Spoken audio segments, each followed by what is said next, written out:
Hello, everyone. Good afternoon, good morning to you all. Thank you so much for attending this session on Women in STEM Scholarships organized by the British Council.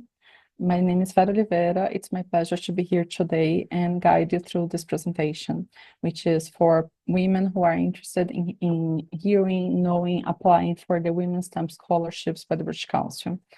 So today we will have a very interesting agenda. I'm here accompanied by representatives from the universities that are offering the scholarships. So we have Harriet Ottavio from Durham University, George Swain from University of Essex, and Catherine Eames from Imperial College London. They will be the speakers alongside myself that today will guide you through a little bit of what's being offered, the application, the benefits, and how you can make sure to be applying for the scholarships. So for my part of the presentation, I'll be talking a little bit about the idea behind women's STEM scholarships, the work that the British Council is doing, and a little bit about the overall application process and the courses. Of course, I will not extend myself too much about that, because then we'll be hearing from the universities themselves. I'll be sharing my screen now. Sorry, just 1 second. I hope it's working, if everyone can see it. Um, is it visible for everyone? If anyone can confirm. Yes, Okay, good. great. Thank you so much. So the Women's STEM Scholarships is funded by the British Council. And of course, we are turning 90 years old this year, and we work in more than 100 countries. And we have a strong history here in Latin America, especially working with Brazil and Mexico. Our work in these countries, it goes from arts and culture to English language, and of course, the higher education portfolio. And as part of this work, we prioritize contributing towards the Sustainable Development Goals.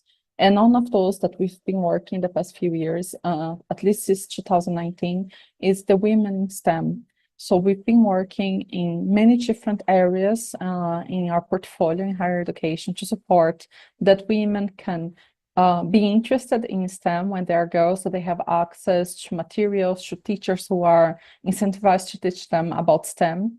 Then we work with women who are already starting their career in STEM. They're already in college, university, to support them through mentorship, networking, and with the scholarships themselves. So this is part of our ethos in the region, how we can contribute to bridging the gender gap, especially for women STEM, which is something very important. Women, they represent only 28% of engineering graduates engineering program and 40% in computer science. This is data by UNESCO. And at the same time, we see that 2/3 of jobs in artificial intelligence are held by men. And this has a lot of repercussion. There is also normally the fact that STEM areas, they are areas where we see a higher income. So there is an impact in terms of income of women versus men. But there's also the fact that studies show that the more diversity we have in areas of knowledge, the better research we have, the better offer we have for people in terms of ultimate impact to society. So the importance of in an area so strategic as STEM, especially when you talk about AI, becomes even more important. And what we can see is this will become even more important in the future. And already, for instance, in Mexico, we can see that 8 of the 10 best paid jobs in Mexico is for STEM areas. So that shows the importance for us to invest in this area and offer the scholarship for STEM specifically. In terms of why choosing the UK, we are proud to say that the UK consistently shows in the rankings, international rankings, with some of the best universities in the world. The UK has an exceptional teaching standards and is very focused on understanding the quality of for graduates in terms of employability, overall teaching experience, plus the rich research system that the UK provides. So for students who are now thinking about either research as a career pathway or going through other routes, the UK education system provides these opportunities, in addition to the whole cultural experience that's very rich with all international students and the welcome environment that we have in the UK for international students. So considering this, we started thinking about women's STEM scholarships in 2020. That's when we started discussing and launched the program in 2021. And since we started, we offer over 113 scholarships for women in Latin American Caribbean, of which 47 were for women in Mexico and 34 for women in Brazil. So this has been an offer that we've had. This is the 5th year where we are running this scheme. And of course, each year we have different UK universities that are partnering with us to deliver these scholarships. And why women in STEM? We understand that providing this opportunity for women at the moment where they're thinking about the masters is very important. It's the moment where they can have a new international experience or an experience of connecting with people from across the globe. And we understand that the moment of the masters is very important to define the career pathway for women going forward. So the masters is a very fundamental moment in terms of supporting the women and make sure that they are actually gaining this momentum and able to access more opportunity.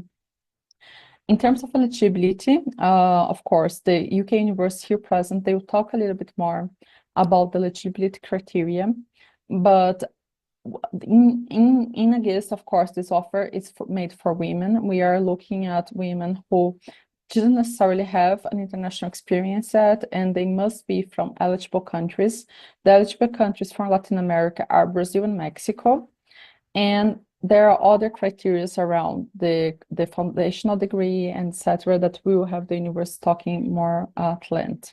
In terms of other specific criteria that we look at in terms of our program, of course, it must be in active STEM fields, and we will have the list of courses that are provided by each university. The women applying, they need to be able to provide that they need the financial support. So we need to understand that this is not something that they would do either way, but something that we can help them so they can have this trajectory.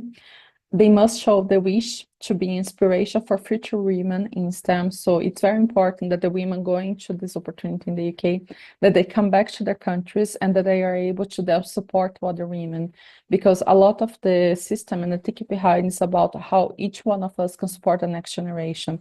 So becoming mentors, becoming women that can show this interest and contribute to the strengthening of capacities in their countries, be it Brazil or Mexico, that's very important. And of course, have already a bachelor's degree or engineering degree in related areas. So these are some of the key criteria for the eligibility for women for this scheme. In terms of what's being offered this year, we have 10 scholarships for Mexico being offered to women from Mexico, 5 for the University of Essex in partnership with Fundación Coppel, and 5 for Durham University.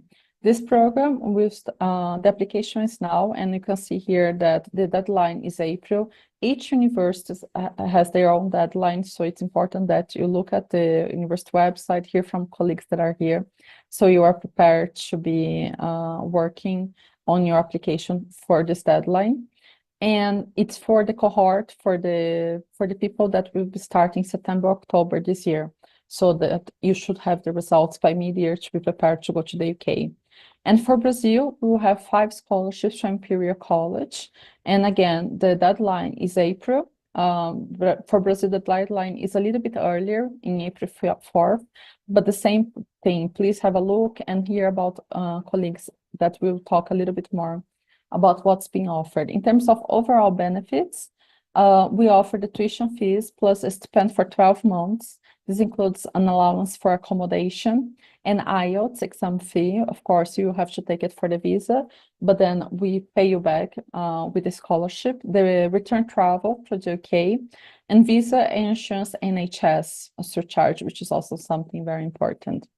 So this is very quickly what I wanted to share in terms of overall women in STEM scholarship pack. Now you will hear more from the universities themselves, and please bring your questions to them, and we'll have a little bit more time to go over QA specifically. But if you have any questions, please feel free to post them in your chat, and when you have the QA, if you want to raise your hand as well. So we'll start now with Harriet from Durham University. Over to you, Harriet. Thank you very much for having me. I'm just going to share my screen quickly.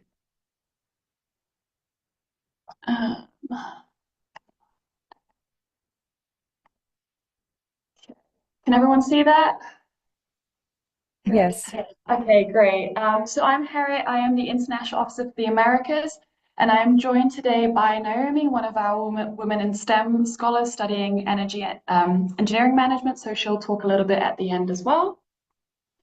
So just briefly, we are the third oldest university in England. We were established in 1832, third only to Oxford and Cambridge. So similar to Oxford and Cambridge, we follow a collegiate system. So every student is a member of one of our 17 colleges. So even though we have just over 22,000 students, it really doesn't feel that big because you are part of these smaller communities. And within those 22,000 students, 34% are international. So it's a great mix of meeting people from both the UK and outside of the UK. In your college as well, it's only residential, so you meet people both in your academic department and also in your college as well as your other societies. So really easy to meet a lot of different people. This picture here, this is the cathedral. This is a UNESCO World Heritage Site. This is where you graduate from. But despite our history, we've also had £700 million go into us into new computer science building, new libraries, new colleges, things like that. So as you walk around Durham, there's a nice mixture of old and new. But you might be thinking, oh, I've never seen this cathedral before in my life, even though it's a UNESCO World Heritage Site. Well, you probably have. It is the filming location for a lot of the Harry Potter films. So we've got Professor McGonagall's classroom and also the courtyard for Harry Potter. And a lot of our colleges, you do wear gowns. So you do very much feel like you are Hermione Granger or Harry Potter. So that's one of our fun facts at Durham. In terms of location, we are in the northeast of England. So it's 3 hours by train to London, but it is direct. We are a city, but we're a city only because of the cathedral. So there's only actually about 45,000 people that live in Durham and 22,000 students, another 8,000 work for the university. So it's very much a student city. It's very safe, it's very green, it's very walkable. But if you do kind of miss the big city life, we do have Newcastle 10 minutes away. So it's really easy to kind of go and still get that big city. And we've got really good train connections to places like Edinburgh, Manchester, London, so it's easy to get away. Because we are in the north of England, it is also cheaper to live in this part of the UK. And we do have 90 plus castles around us. We've also got the beaches 20 minutes away, and this here is Lindisfarne, this is the Holy Island. And in your first week at Durham, your college will try to organise events so that you can get to know the Northeast and not just the university. In terms of rankings, we are 89th in the world and 5th, 6th, or 7th, depending on what ranking you're looking at in the UK.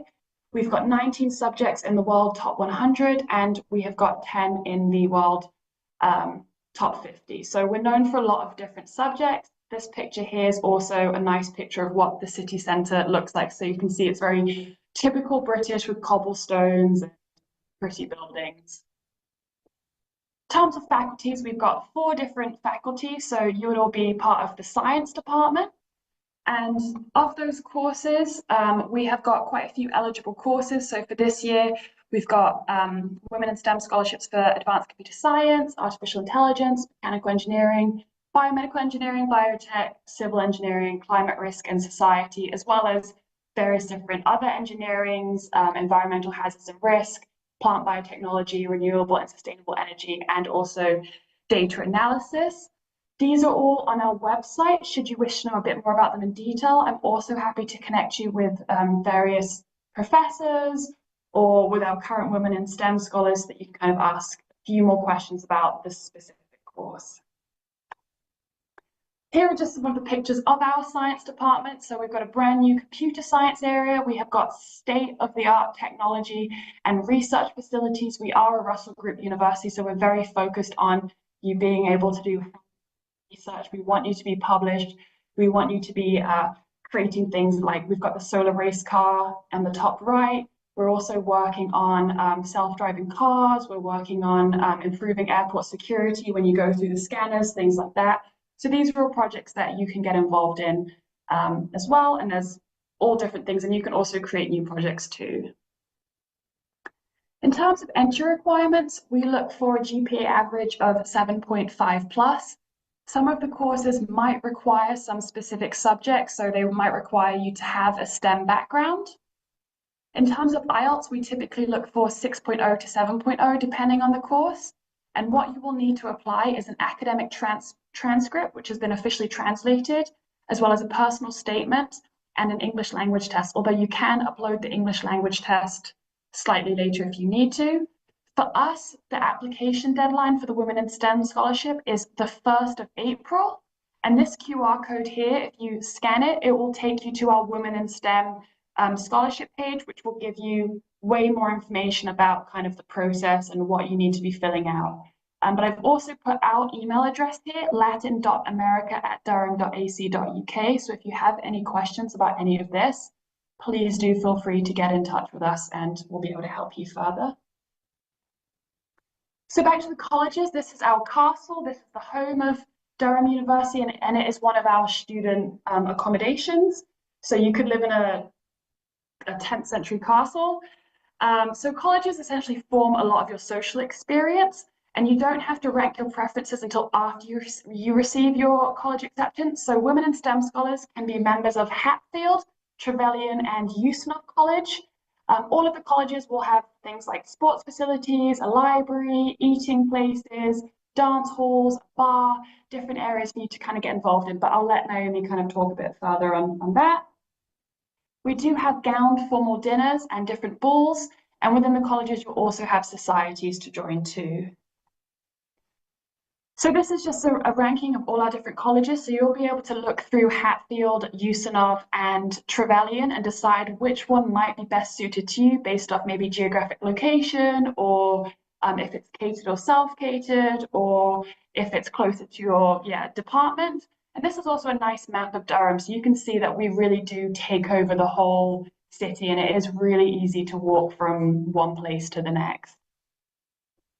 Here are some of the pictures of the colleges, and also the city centre. The bottom right is Usenet, which is our postgraduate only. So if you decided you only want to be around other mature students, you could live in Usenet, or you could live in one of the colleges which has a nice mix. We also have a ton of clubs and societies within the university that you can join. So for example, the Hispanic Society is really active. I remember speaking to the women in STEM, and Naomi can probably attest to this. I was asking them, what did they like about Durham? What is better than what they expected? And they all told me, they were like, all right, the food is actually better than we thought. The weather is better, but they said that the music is terrible. So they always have a reggaeton night. I think it's like every 2 or 3 weeks. So you will be able to find people with similar taste in music and similar hobbies, and also find a whole brand new thing as well. And you'll learn about this all in your first week at Durham. We're also really, really well known for sport. So if you're into sport, you can absolutely do that here. In terms of careers, we have lifelong support for all of our students. So at any point, you can get in touch with us. We're 10th in the UK for graduate prospects, and we're 50th globally. We also have a specific program for international students. So we'll run workshops throughout the year to kind of talk you through kind of doing your CV, interviewing, things like that. And we always bring companies to the university as well, and we will connect you with alumni across Mexico as well. And in addition, we've also got a lot of support. So you'll have your academic tutors who you'll have from day one. We've also got counselling service. We've got a welfare team of both staff members and also student welfare teams. So if you ever need any help, please do reach out to us. The colleges will always flag stuff. The academic departments will flag stuff. And as you can see, we have a 98% continuation rate. So not many people drop out of Durham University. And I think that is because they do get involved in the different colleges. But yeah, I'll let Naomi kind of step in and talk about her experience now. Hi, good afternoon. My name is Naomi. I'm from Monterrey, Mexico, if you hear my norteño accent. I am currently doing the Energy Engineering Management Master, which is run by the engineering department. We actually do have certain models given by the business school, which is something that I'm really enjoying because you get to use all your research tools from STEM and apply them in business projects. And there's actually a lot of networking happening around the science faculty.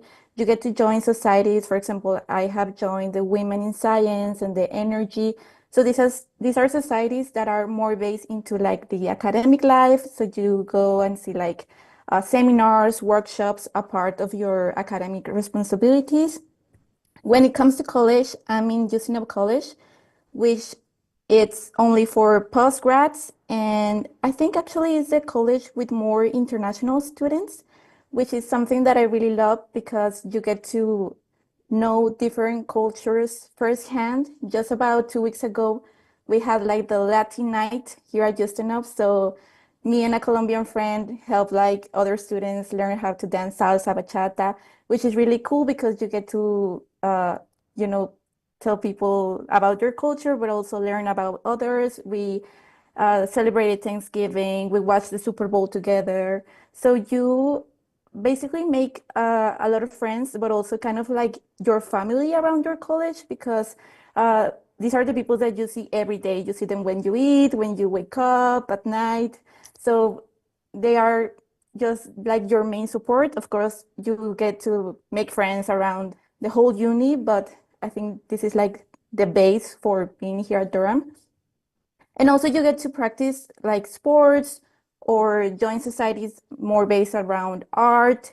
And this can be like from your college. So for example, I can be part of Team UCNUP, but there are also societies for all the uni, which is something really cool because you can either continue to do something that you have done before, or you can discover something new. So in the first week when I arrived, they have like the freshers weeks to show you societies.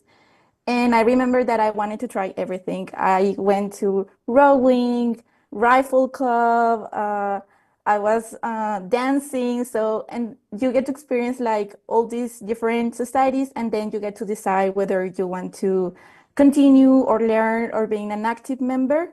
And there is for everyone, literally everything that you can imagine, there's a society for that. Just around 2 weeks ago, I discovered the coffee society. So I'm really excited about that one because they teach you how to make like cappuccinos and lattes and stuff like that. So yeah, as you can see, Durham is a combination of a lot of things happening around. It's a beautiful city. You're surrounded by nature. So you get to have these moments to explore and disconnect, but at the same time, there's a lot of like student life happening, and there are incredible academic experiences. The faculty also, they are experts in their area. They are always going to support you and give you new material, and you are able to keep learning and focus on the STEM field that you want. So I encourage you all to apply. If you have any questions, you can let me know. Thanks, Naomi, and thank you everyone for listening. I will stop sharing my screen now.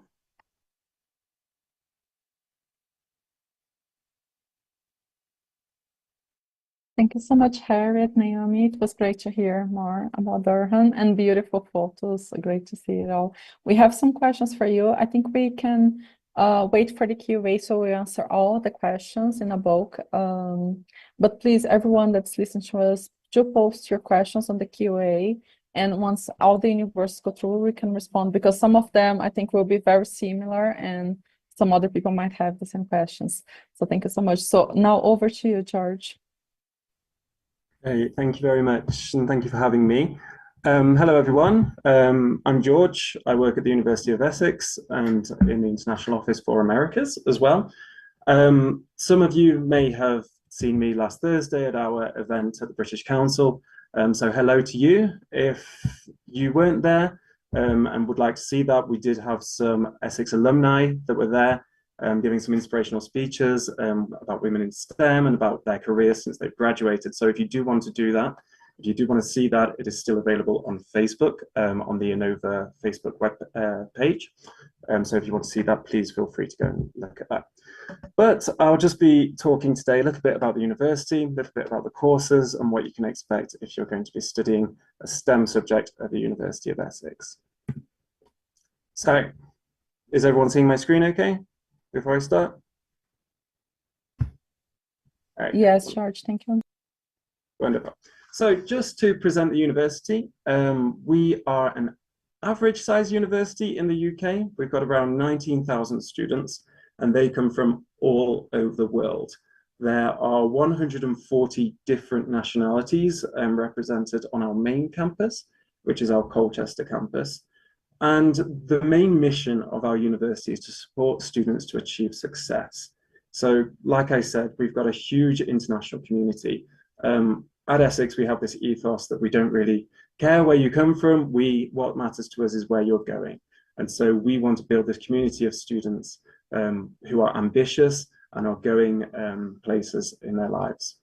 In terms of where we are in the UK, out of 120 universities, we're ranked 23rd. But more importantly, something that I will talk about is this top 5 for value added. Value added means everything else other than the course. So for example, we want you to graduate to be employable graduates as well as knowledgeable graduates. And so I'll talk a little bit more about the other facilities that we have, about employability and the services that you can take part in whilst you're at Essex shortly. We are also a research intensive university, so 83% of our research is classified as world leading or internationally excellent. And like I said, we are a very international university, so we are ranked 17th for international outlook. That is based on the students that we have at on our campuses, but also our global community of academics. We take a very interdisciplinary approach to teaching. So that means that, yes, you will be studying STEM, but for example, I'll get onto this shortly. If you study a subject, for example, in the environment, you will be studying some modules within science, but you'll also be studying some modules within politics and international relations to understand the context which you are studying. So the context of the environment, as well as just the hard knowledge. In terms of where we are based, slightly different to Durham, we're further down the east coast, just northeast of London. So we have 3 campuses, Colchester, Southend and Loughton. All of the courses involved in this scholarship are based in Colchester campus. That is just under an hour outside of London on a train. So there's a direct train that goes into central London, which is kind of a nice distance. I'll show you a picture of our campus in a moment. Because when you're studying and living, you're in this massive park. But if you do want a little bit more excitement and want a big city, then London is very close by too. So like I said, we are a global community. We have academics and staff from all over the world. We think this is a really enriching experience. So as women studying STEM in Mexico, you will be in classrooms with students from all over the world, from China to Malaysia, to Norway, to Argentina, for example. So you will be bringing a different perspective into that classroom. And it's the same as well for our academics. So our academics are not just English. And in fact, the majority of our academics aren't English. English people are generally the minority in our academic departments, which is important because you won't just be getting a perspective from the UK, you'll be hearing lots of different other perspectives from different realities around the world. We also say we're a UK gateway to Europe. That's because we're very close to Stansted Airport. Stansted Airport is basically the low-cost airport of London, so you get cheap flights all over Europe. And so at the weekend, if you do want to travel around, you can do quite easily and cheaply. So before I was saying, I'll show you a picture of our campus. This is the entrance of our campus here that you can see. We were established in 1963, 1964. So as you can see in the top left-hand corner, we're celebrating our 60th birthday this year, or rather last year. And as you can see here, this is the university. In front of you there, you can see the 6th floor library. We've got the student center on the right-hand side. That's where you have all the well-being counseling service, the careers service. It's basically where we have the front desk. So if you have any issues regarding anything that's not academic, you go straight to that building and they will be able to help you out. On the left-hand side here, you can see the glass wall. That is our lecture theatre, and that's where you will be graduating when you finish in the June after you finish your program, where you'll be still using all the caps, the gowns, and you walk across this bridge. And so you come out the same entrance that you entered. This is my favorite photo though, because this shows the dimensions of our campus. We are a 200-acre park based in the middle of the Essex countryside. In the center of our campus here, you can see this is where our teaching takes place. This is also where our students' union is. So we have a students' union bar, nightclub, cinema, theatre, health centre, 24/7 security, restaurants, everything. It's essentially a little city within a park. And because we have students from all around the world, we also have guaranteed accommodation, and it's all on campus here too. It's all self-catered, so you have your own kitchen. Some are shared bathrooms, some are ensuite. And if you would prefer a single gender accommodation, then we can accommodate that too.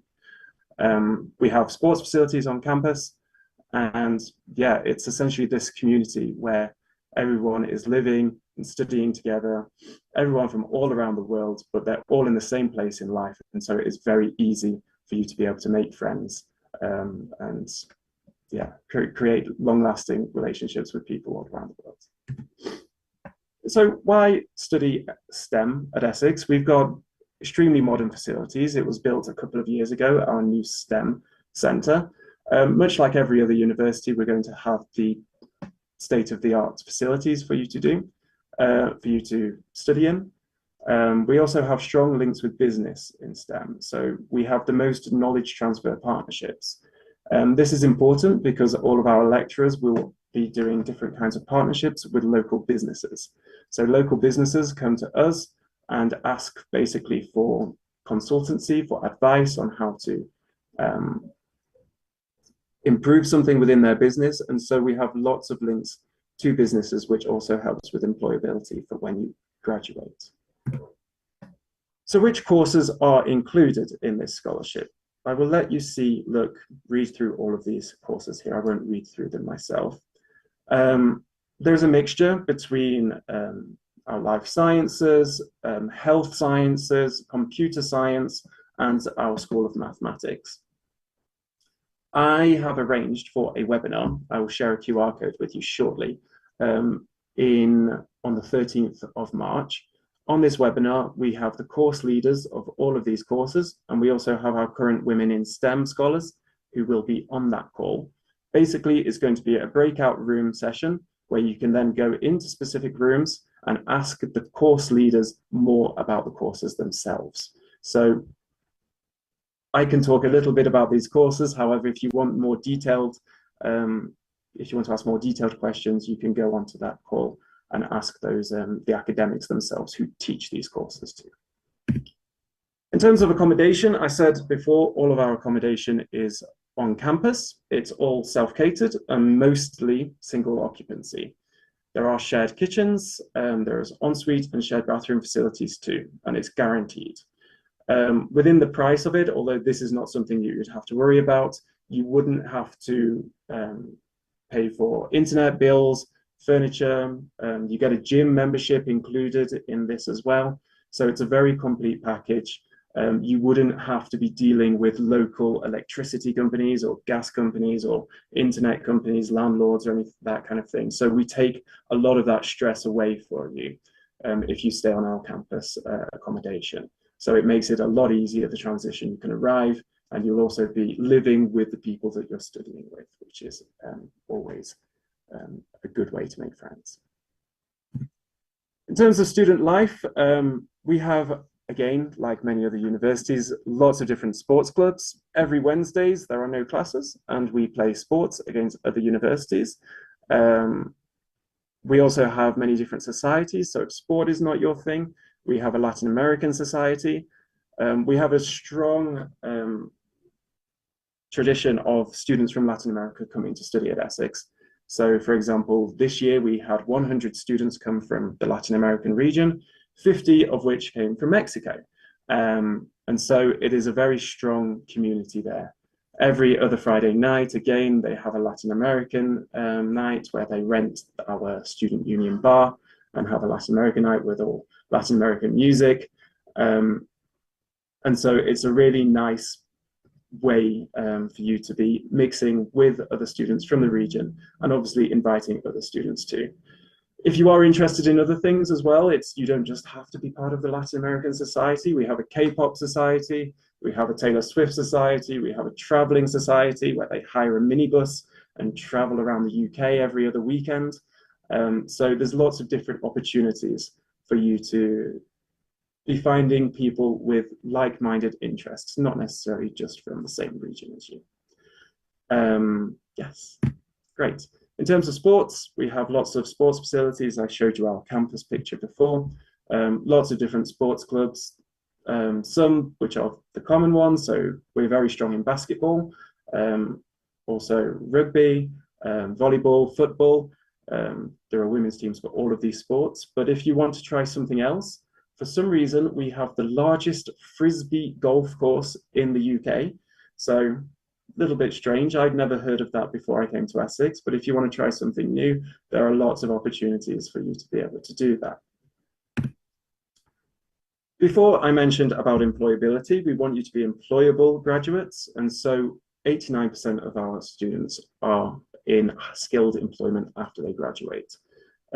We have workshops, one-to-one CV sessions where you can train how to do an interview. We have careers fairs, and also if you want to study another language, you can do that for free of charge on our campus.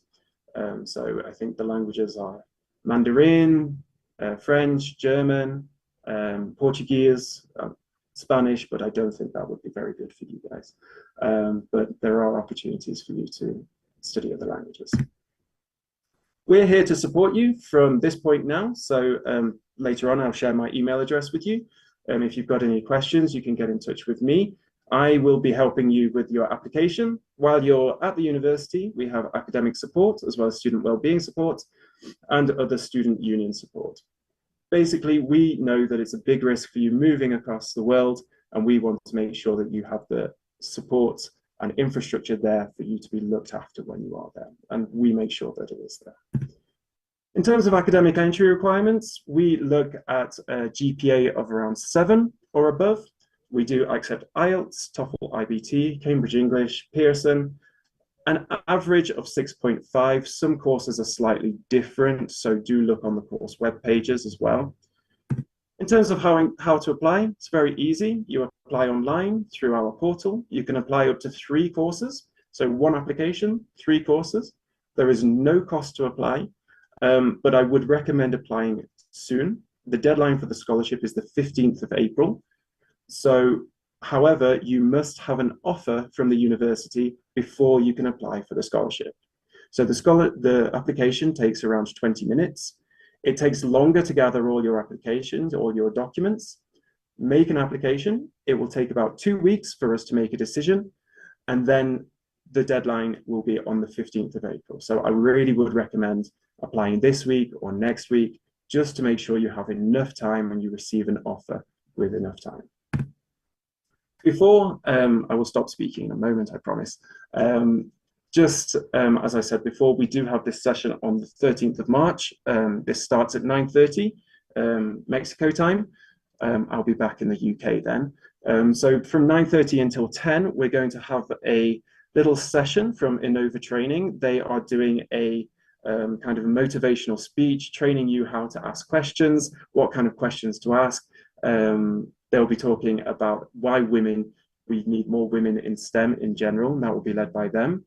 At 10 o'clock, I will talk a little bit more about the application process, and then from 10:15 till 11 o'clock, we will open the breakout rooms where you can ask questions to our academic leads, as well as our Women in STEM scholars. Okay, so I will stop. Oh, sorry, I'll go back there. If you want to scan this QR code just to sign up, then you can do. Just leave your details in there, and then when I'm back in the UK next week, I will send everyone an email just with the link, but it will be on the 13th of March at 9:30. Okay. With that, okay, I'll give you 5 more seconds and then I'll change the screen. 3. Okay. Cool. If you do have any other questions, please get in touch with me. My name's George. You can scan this QR code or get in touch with me, my personal email address, or at the Americas, and then one of my colleagues will also pick this up too. Yeah, thank you very much. Thank you, George. This has been very useful. Thank you so much. And just to reinforce to everyone, so we had both Durham and Essex presenting. The scholarships being offered by these universities are for Mexican nationals. And now we will hear from Catherine from Imperial College, who will speak about the scholarships being offered to Brazilians. Over to you, Catherine. So much. Thank you, everyone. Great to be here. Hopefully you can see my screen fine.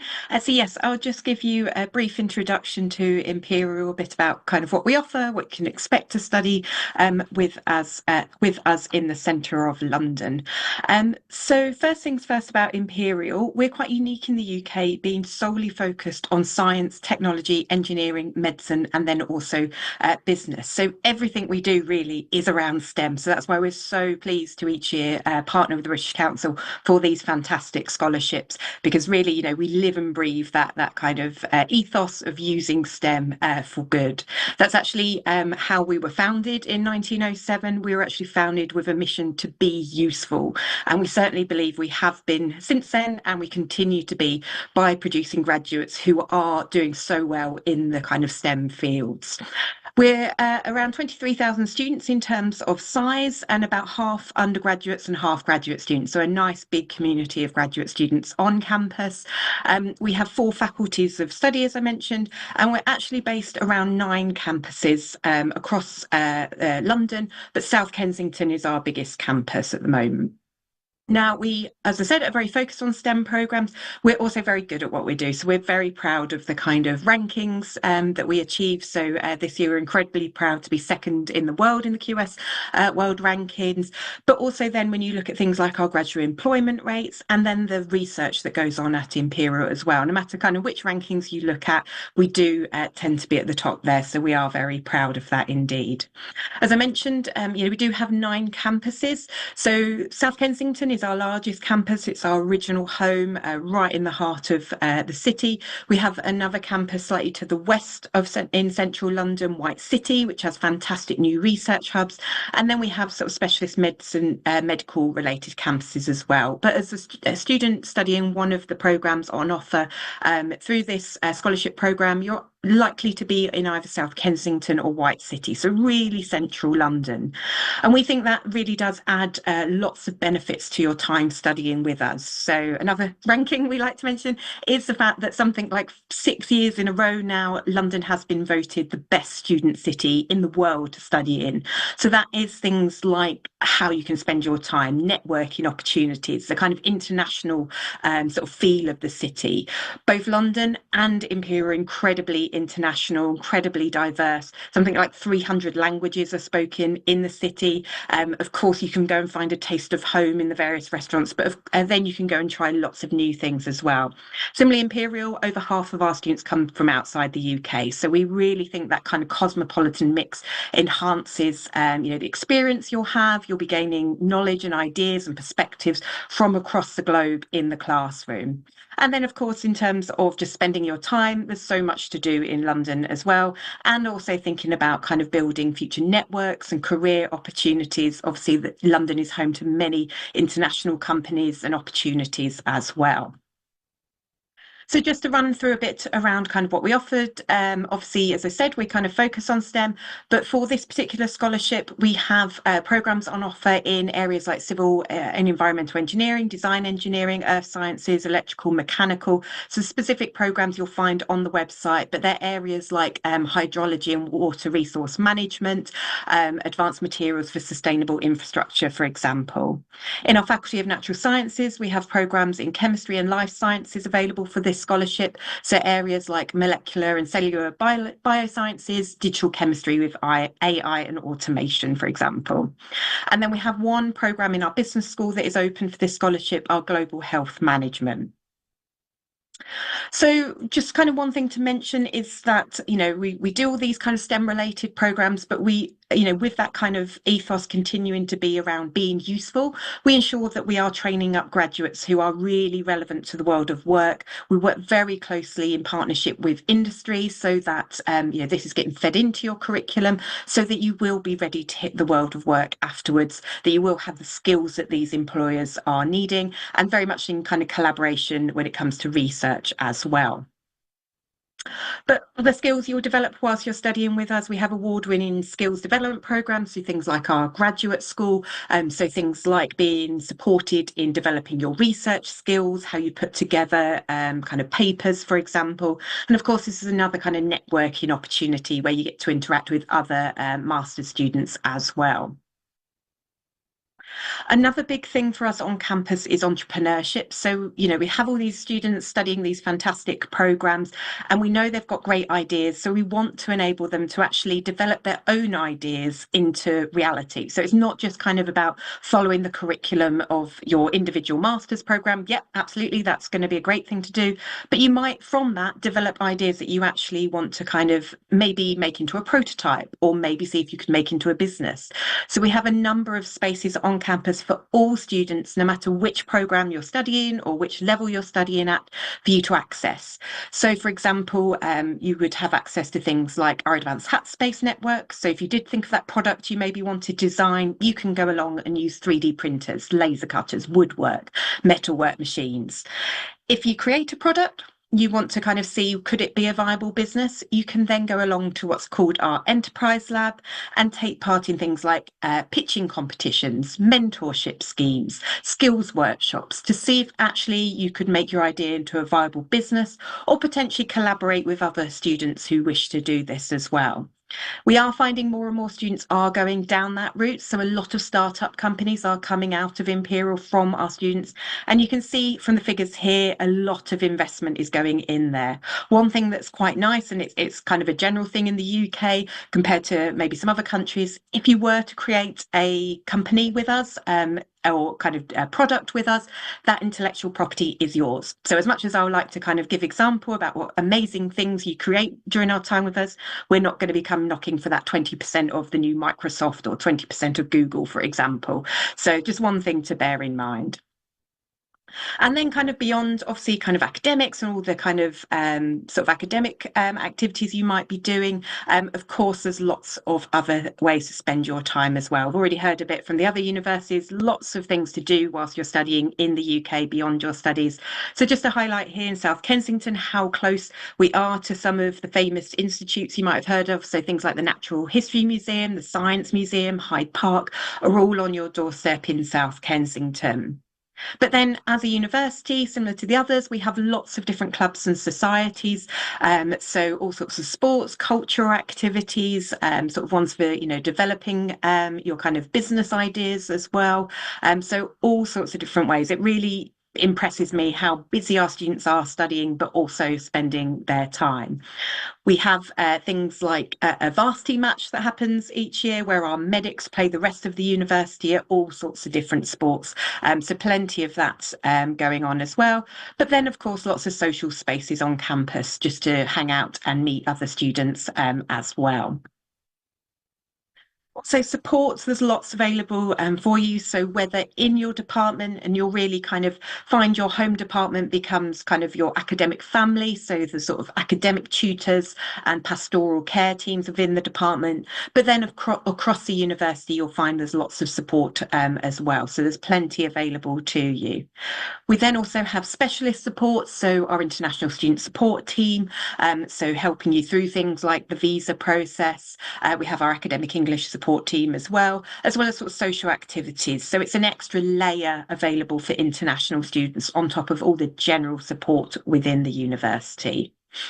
And then we do have a dedicated career service as well. So I mentioned around, utilising your time at Imperial and in London to kind of network and sort of think about, future careers as well. So we have fantastic employers come onto campus, meet with our graduates and meet with our current students. So it's a really great chance to kind of think about, where you want to work afterwards as well. and we have a global network of alumni all around the world doing fantastic things. We offer a great way to kind of connect, a sort of a bit of a social media platform called Plexus, so you can kind of network with other alumni no matter where you go after Imperial as well. And as a result of all of this, we have fantastic graduates doing all sorts of things in different areas, you know, very much using that STEM knowledge gained at Imperial from some of these examples. But as I said, so others going down more the entrepreneurial route as well. So, you know, you are in a great place no matter what you want to do after you leave your time with us. So I'll just briefly wrap up just by talking about the more practical application side of things. So yes, in terms of the application directly to us at Imperial, applying initially for one programme. At this stage, it will be that one programme because we only would allow you to apply for a second one if you aren't accepted. And because of the timeline, you really want to be picking that programme that is the right fit for you. So 2 dates here just to be aware of. So we do need you to have submitted your application before you apply for the scholarship, and you must have an offer to study with us by the 10th of April in order to receive the scholarship. So really, we are encouraging you to apply as soon as possible to give yourselves the best opportunity to ensure that you have that offer available by the 10th of April. So you don't have to have the offer by the time you apply for the scholarship, but you must have applied and you must be on track to get that offer by the 10th of April. So please do look to apply in you know, the short coming weeks. In terms of what we are looking for, the GPA requirement will depend on which programme you are applying to and actually where your undergraduate degree is from. I will leave my contact details at the end, so I'm very happy to advise individuals around that. But generally, we're looking between a 7.5 and a 9 out of 10, depending on your university and then which programme that you are applying to. Each of the individual programmes will clearly state if there is a subject requirement background. So some may be quite open in terms of the subject you've studied, but some may be very specific around needing an engineering or a kind of a STEM related background. We do require 2 referees, so one must be from your undergraduate university, at least in most cases 2 from your undergraduate university, unless you have left studies a while ago. The statement of purpose will be something that's really important for us. So it's a very academically focused statement, really telling us about your motivation to study the particular masters. So by this point, you're applying to one of those very specific programmes under the scholarship. So why is it you want to do that programme? What do you want to do with it? What are your ambitions around using that in your future career? So it's very much focused on the content of the programme that you're doing. You can mention specific parts of the programme you're interested in and basically highlight why you're a really strong candidate for us to consider you. What have you done you know, during your undergraduate studies? Obviously, we will see your transcripts if you haven't submitted your degree yet.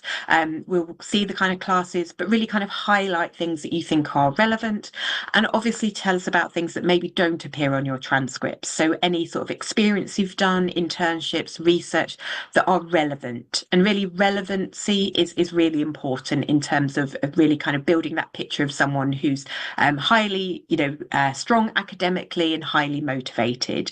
We then do take a range of English language requirements. We've got IELTS examples here, but we take a full range that will be available on the website. So lots of different TOEFL, Pearson, lots of different ones on there as well.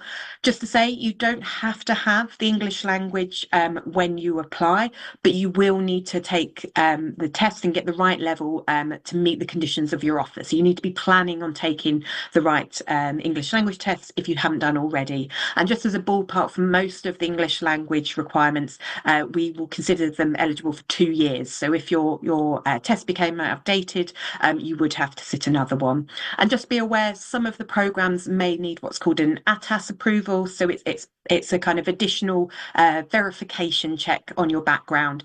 It's not an academic requirement, so you just have to apply for that separately. So just something to be aware of. And just to say, if you do want to find out more about Imperial, we do offer a number of kind of online sessions. So a number of those programs will have run online kind of information sessions about the programs, or we have just yesterday, we had a kind of graduate student experience webinar. So please do take a look at our website and chat to our students as well. But if you have any questions after this, do feel free to reach out to me directly as well. I'd be very happy to help. Okay, that's it from me. I think I'll be passing back to Vera. Thank you. Thank you so much, Catherine. Really useful. Great to hear about Imperial. And thank you, all our panelists today. It's been really interesting. And we have a huge number of questions that we'll be striving to answer now. We will have our Q&As with our panelists. So just I will start by answering some general questions that came up about the scholarship. The scholarship is offered by the British Council and in Mexico, of course, in partnership with COPEL.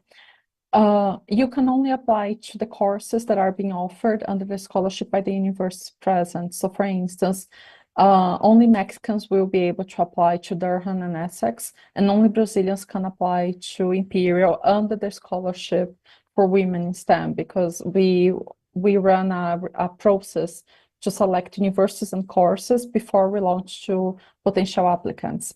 So the courses that are available are the ones that were mentioned by the universities, and the whole application is through the university. So you need to choose the university you want to apply to. You can apply to more than one, and they will choose you. They will do the selection for approval for the masters and a shortlist for the scholarships, which will then be revised by the British Council. So you don't need to apply through the British Council. In our website, you'll find the links for the universities with the courses being made available. Please have a look and pay attention to the deadlines as they were highlighted by the universities here present. In terms of other conditions, there are no age limits to apply to the scholarship.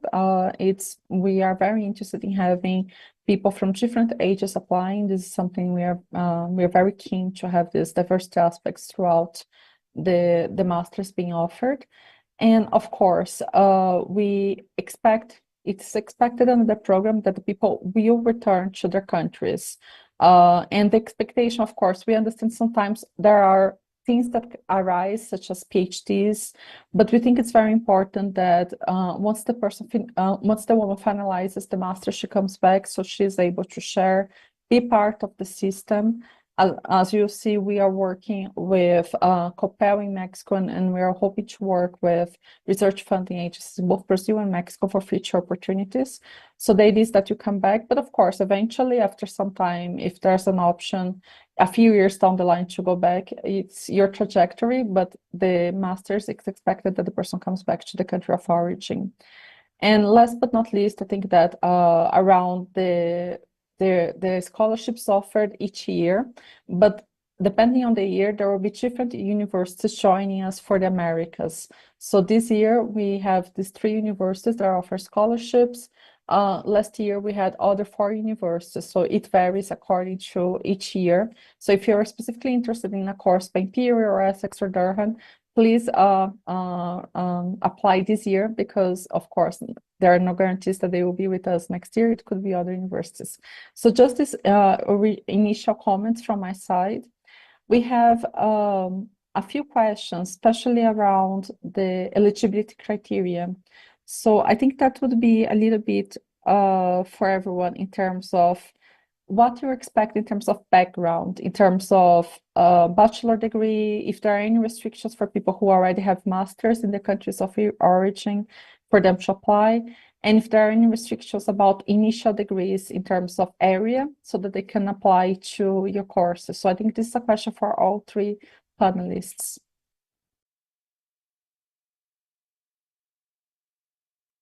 Okay, so I'll go first with that. So I've just put in the chat there a link through to our scholarship webpage where it's got all of the different courses listed. Now, if you go on there, you can see all of the courses, and you can see that the courses are linked. So if you click on that link there, you can then go through to the course. There is a bit there that says entry requirements. So if you go onto each course webpage, I could probably show you this, maybe a little bit easier. For Essex, how it would work. One moment, I'll just share my screen. You can then go down to entry requirements. So for example, here, this is the web page. If you go, for example, global public health, you can see here it says entry requirements, so the eligibility. You can then go down here and it says which subjects you need a bachelor's degree in that we would accept it from. Now, 2.2 is a very British terminology of a grade basically you get from a bachelor's. In Mexican terms, this is a GPA of 7 out of 10. So as long as you get a 7 out of 10 in one of the subjects listed for that specific course, you will be accepted. We do accept, I saw there were some questions about the English language. We do accept IELTS, TOEFL, TOEFL IBT, Cambridge Advanced English, Cambridge Proficiency English, and Pearson PTE. It depends on which course. Again, on the entry requirements, you'll be able to see that there. Was that answer? Sorry, Vera, I can't remember if there was another. I think that responded most. I think there was a question around background, but I think that would be for courses and you shared. So I think it depends on the specific course there on each page. Thank you. And I think there was another question about the duration. I think Catherine mentioned that they will accept IELTS scores for 2 years. Will it be the same for you, George, on Essex, and for Harriet on Durham?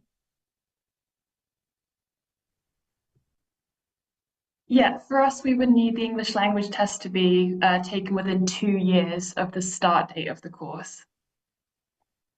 Okay, perfect. Thank you, Harriet, Yes, for it's the same confirming. for Essex too. Okay, so it's the same rule for everyone. Thank you so much.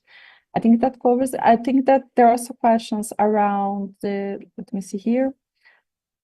People who don't have their degree yet, they are finalizing their bachelor, if they can start the application and show the degree if they are accepted, or if they have to have the degree already by the time they apply. This, I think, again, is a question for the 3 universities. I don't mind starting off on that. From us, at least, we're happy for students to apply in their final year of university, but we normally have a requirement around the fact that you need to have graduated by kind of around July time in most cases. So yes, it would mean that your offer was conditional, and we normally then set a condition on the offer that you graduate with the GPA that we require. Thank you, Catherine. Harriet, George? Yeah, I think for us, I'm looking at the website, I think it says that to be eligible, you have to have completed all components of an undergraduate degree by the time you submit your application and be due to start your postgraduate program in the UK during 2025. So I think that means you would have had to have already completed it. However, please do get in touch with us and I can look closer into those cases if they are interested in applying for Durham. Perfect. Thank you, Catherine. Thank you, Harriet. George? Yes, and it's the same for us. Essentially, we would say that you need to have completed it for around August time and submit all your documents. It's the same with the English language test. If you haven't done that yet, you need to send that to us around August. The only reason we say that is just so you don't feel stressed about applying for a visa. Obviously, the visa application process, we can only start that once we have all your documents. And that can take between 4 to 6 weeks for the whole process to go through. Perfect. Thank you so much.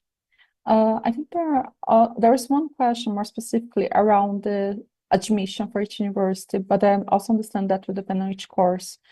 But Danielle is asking whether the key qualities for successful applicants that you would consider for the universities and areas where applicants tend to struggle when submitting their applications, as well as the weight of academic achievement and professional experience, social projects. So if you could comment quickly on that, please.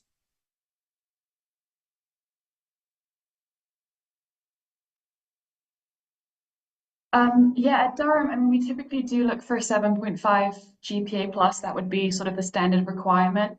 But in addition to that, we do take sort of a holistic approach. We will read your personal statement. We'll be looking for passion about the subject that you're studying. We'll be looking at students who want to contribute to kind of our society and get involved in all things that Durham has to offer. So we do look at the whole application, but we do require the GPA of 7.5. 5.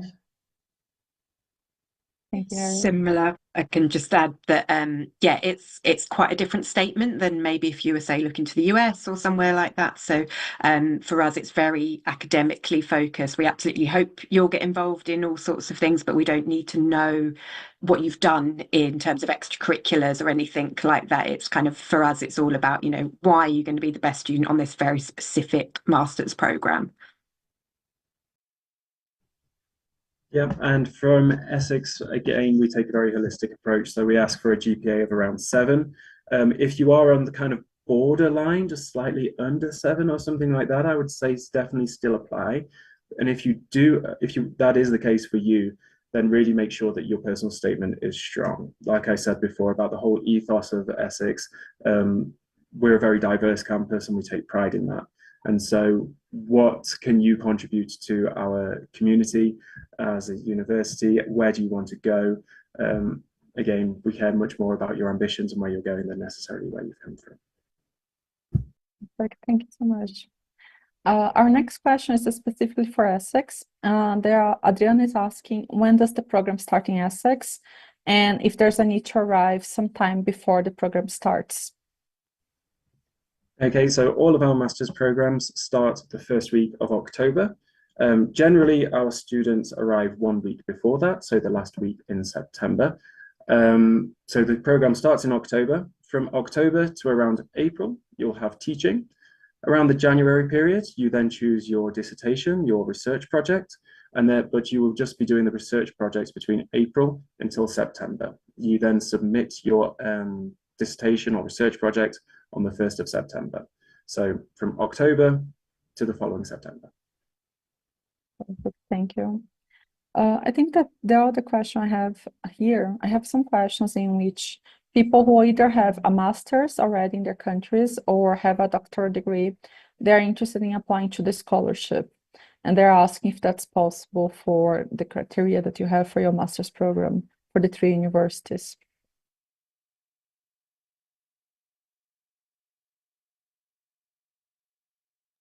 I think for us at Durham, I think the requirement is that you haven't studied a master's degree or anything higher in the UK. So I think if you've done something in Mexico, you can still meet the criteria as long as you've not done your degree in the UK. Perfect. Thank you, Harriet. I think it's the same for all 3, but just to check if anyone has it different. Only things to be aware of sometimes for visa issues, if you're doing the same level program, there can be some complications around that. But if you can clearly show why you're doing it, that's absolutely fine. Perfect. Thank you, Catherine. I think that the other questions we have are around the transcript. If for those who already graduate, they still need to provide the transcript, and also the language. If they need to send all documentation in English, or if some of the documentation they can send in either Spanish or Portuguese. For us at Durham, we would require a translated version of like the transcript and degree certificate so that admissions are able to fully understand everything there. For the English language test, they can submit it slightly later, as George kind of mentioned, but we would need to see the transcript translated to be able to make the offer. Yeah, exactly the same with us. We can't guarantee that our admissions team can understand Spanish, and so therefore it has to be in English for our records. Yeah, same sort of. I'd say maybe just the time frame. Like if a translation is coming just slightly later, I'd go ahead and submit with your original. But yes, eventually, we would need to see the translation. Perfect. Thank you. There is also a question around background. One of our attendees studied digital arts and is interested in AI program. Can they apply even if they didn't study computer science before?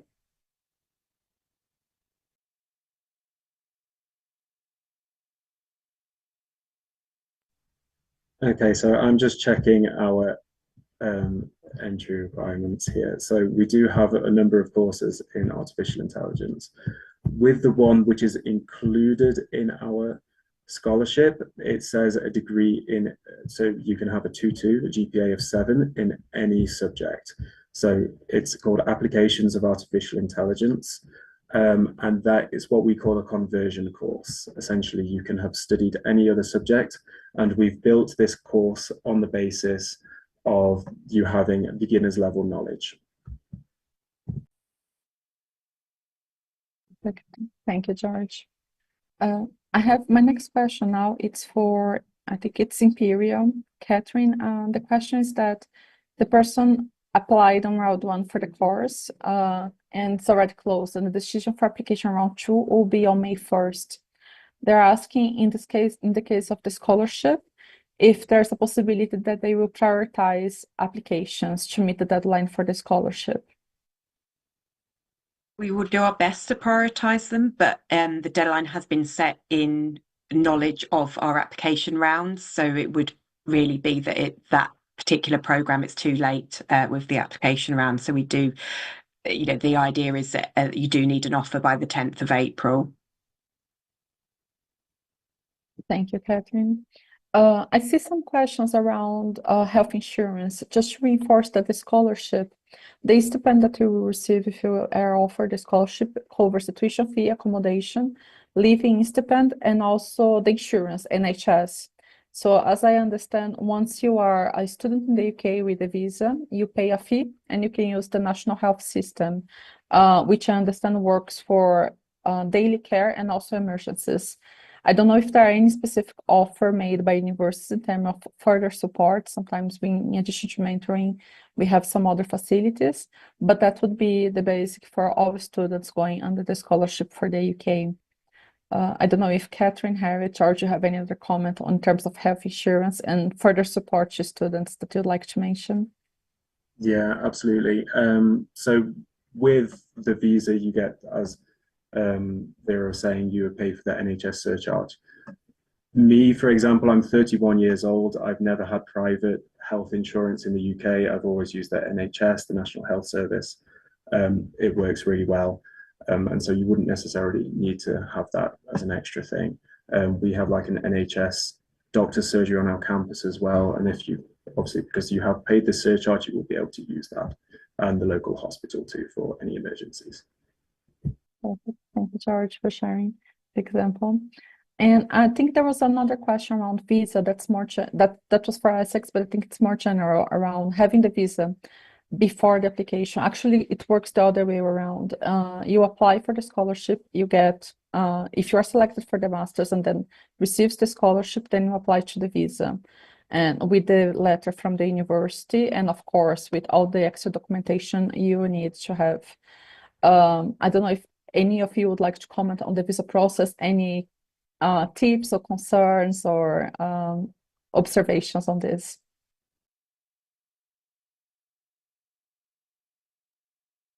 Say, it can seem quite intimidating, but in most cases, it's a fairly straightforward process. The whole thing is that we give you this CAS number that basically says you are a genuine student tied to this very specific program. So it kind of has all the information in there.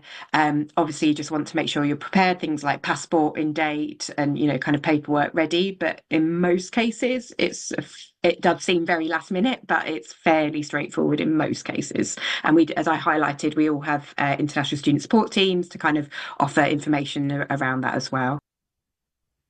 Yeah, if I can just add to that really quick, where I see the hold up with visas is students have maybe missed an email from us and they've not maybe confirmed a CAS, or they've not confirmed some of their data, and that's kind of usually what slows it up. So really do be proactive with interacting with these visa support teams, because we are trying to help you and make it go as quickly as possible.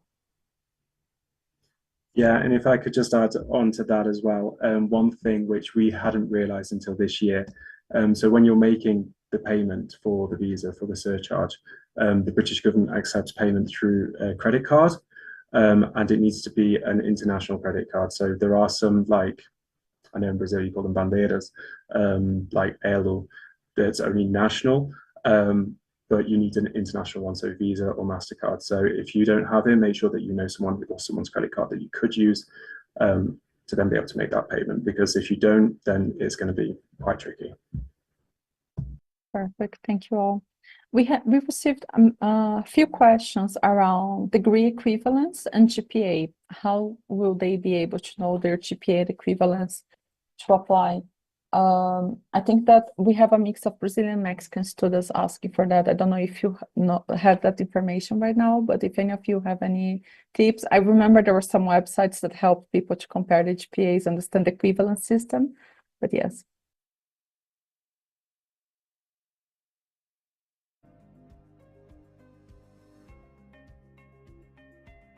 Absolute minimum for us in Brazil would be 7.5, but it may be higher depending where your university is from. So as I said, I'm happy to support individuals in terms of clarifying what a 2-1 looks like from your university.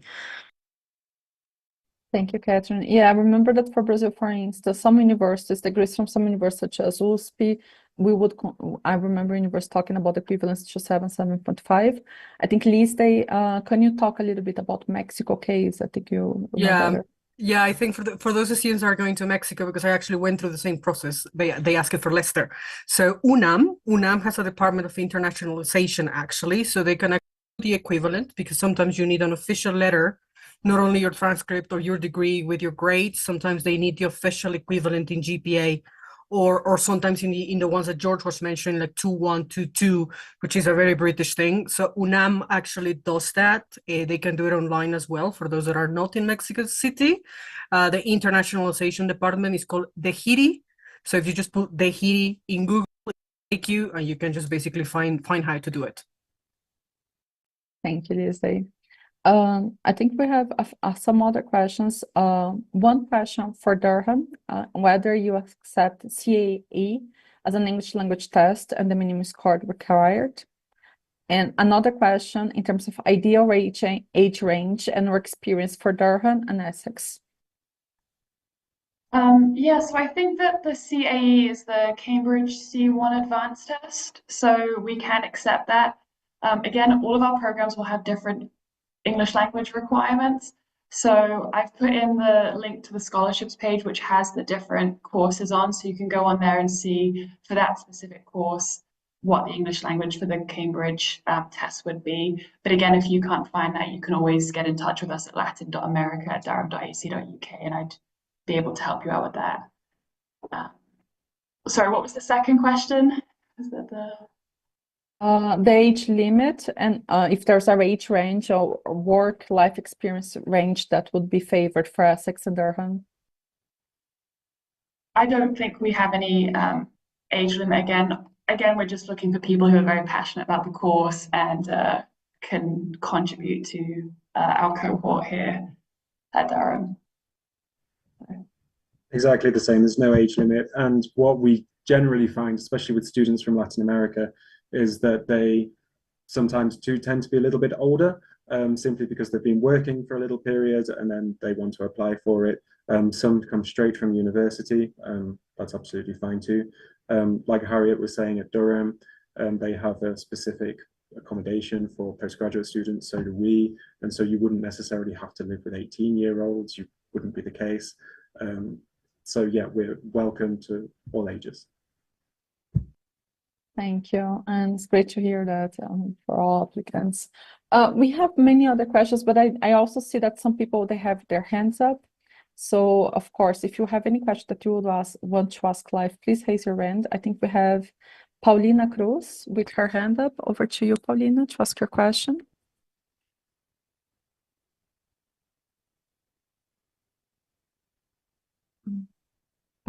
Paulina, can you hear us?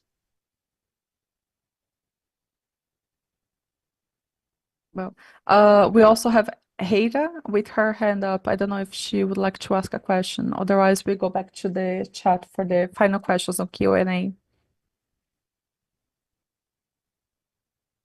Well, I think we go back to the chats then. I think that there is still some questions around visa, and just to mention about that, the visa that you need is the student visa. So the tourist visa that you may have, if you are selected for the masters, you need to apply to the visa specific for studying in the UK for the master's program. And I think that's very important to keep in mind, because there's also the time for visa processing. But as Harriet mentioned, it's a very straightforward process as long as you are very attentive to the documents required, because that's where process can get complicated. There were also some questions around people with children applying to the masters. And I think this is something that's good to refer back to the universities, because of course we incentivize all people to apply, but there are restrictions in terms of visa. So I don't know who would like to respond to that question around visa and families. I think typically now with the UK government, the rule is that you need to be on a research degree. So those who are on a taught degree unfortunately can't bring their families, but I'm not an expert on the visa rules, I will say. So don't know if George or Catherine think otherwise. Thank you, Harriet. George, Catherine, would you like to add anything? No, that's as far as I know as well. Yeah, unfortunately, the rules have changed, so dependents can't come there. Thank you. And I think there are also some other questions on our GPA. Just to mention that the equivalence of GPA, as Lisa mentioned, it will, and it's the case for both Brazil and Mexico, it's not only about a grade for the whole country, it will depend on your university. So each university normally in the international department of your university will be able to find the GPA equivalent depending on the most popular destination. So if you are looking at the international office for UNAM or international office for USP, for instance, for Brazil, there you find a page where you can have a better idea of the GPA equivalent for US and the UK. But this is something that's good for you to look at and before you send out your application. I think that covers most of the questions. I don't know if there's any other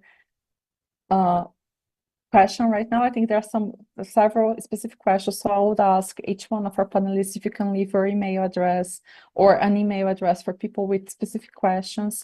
As you saw, we will have Essex will have a specific presentation with the course leader, so you can understand more about the course options and the entry requirements and so forth. Catherine, Harriet, they're also here to share a lot of information for both Durham and for Imperial College. So please feel free to write to them to ask these questions. As I mentioned, the whole process is done by the universities. The application is done directly with the universities, and for both the masters and for the scholarship.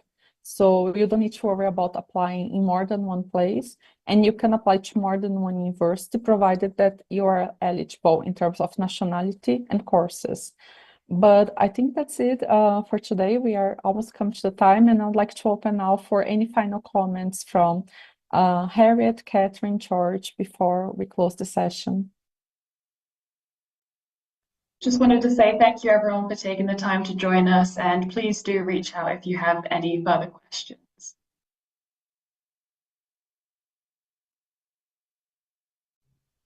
Absolutely, I'd just like to echo the same. Thank you for your interest, and please do apply.